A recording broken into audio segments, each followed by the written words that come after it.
2019ஆம் ஆண்டு நடந்த ஈஸ்டர் தாக்குதல், இந்த ஈஸ்டர் தாக்குதல் இது பற்றி பேசுவதற்கு என்னை விட தகுதியான நிறைய பேர் முன்னால் உட்கார்ந்திருக்கிறீர்கள்.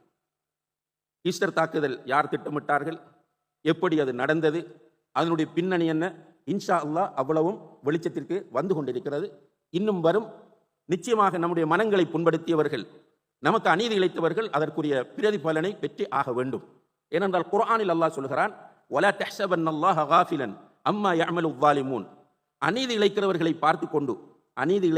பார்த்து கொண்டு படைத்த ரப்புல் ஆலமீன் பொடுபோக்காக இருக்கிறான் என்று நபியை நீ நினைத்து விடவே வேண்டாம் என்று சொல்கிறான்.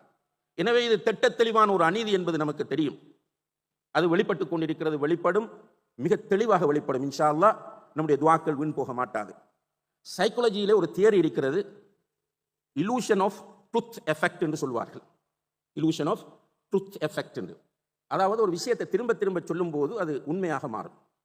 அது உண்மையாக இருக்காது, திரும்ப திரும்ப அதை சொல்லும் போது உண்மையாகும். இந்த அடிப்படையில் ஷேக் இஸ்மாயில் சலஃபி அவர்கள் சொன்னார்கள், ஒரு காலம் முன்னர், நீண்ட காலம் அல்ல, இந்த தௌஹீத் பிரச்சாரத்தின் ஆரம்ப காலங்களில்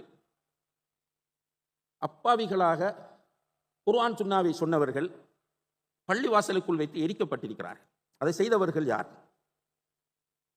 ஷூட் பண்ணி இருக்கிறார்கள், கைகளை உடைத்திருக்கிறார்கள்.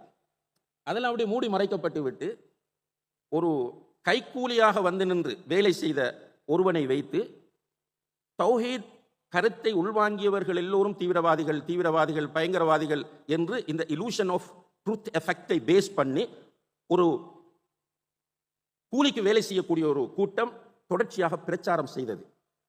அதனுடைய விளைவால் சில நேரங்களில் இந்த கொள்கையை பூரணமாக புரிந்து கொள்ளாத சகோதரர்கள் கூட பலவீனம் அடைந்தார்கள்.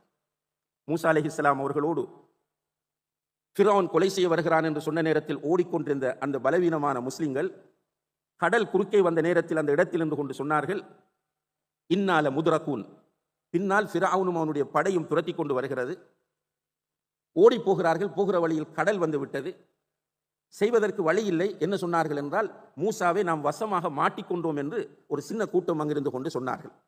மூசா அலைஹிஸ்ஸலாம் அவர்கள் ஸ்ட்ராங்காக சொன்னார்கள், கல்லா இன்னமா ரப்பி சயஹ்தீன், நிச்சயமாக அப்படி அல்ல, என்னுடைய ரப்பை நான் ஈமான் கொண்டிருக்கிறேன், அவனுடைய தீன் உண்மையானது என்பதை நான் விசுவாசிக்கிறேன், எனவே என்னுடைய ரப் என்னை கைவிட மாட்டான் என்று உறுதியாக சொன்னார்கள். அப்படி இந்த நேரத்தில் ஒரு கூட்டம் உறுதியாக இருந்தது, மனம் தளரவில்லை, பயப்படவில்லை.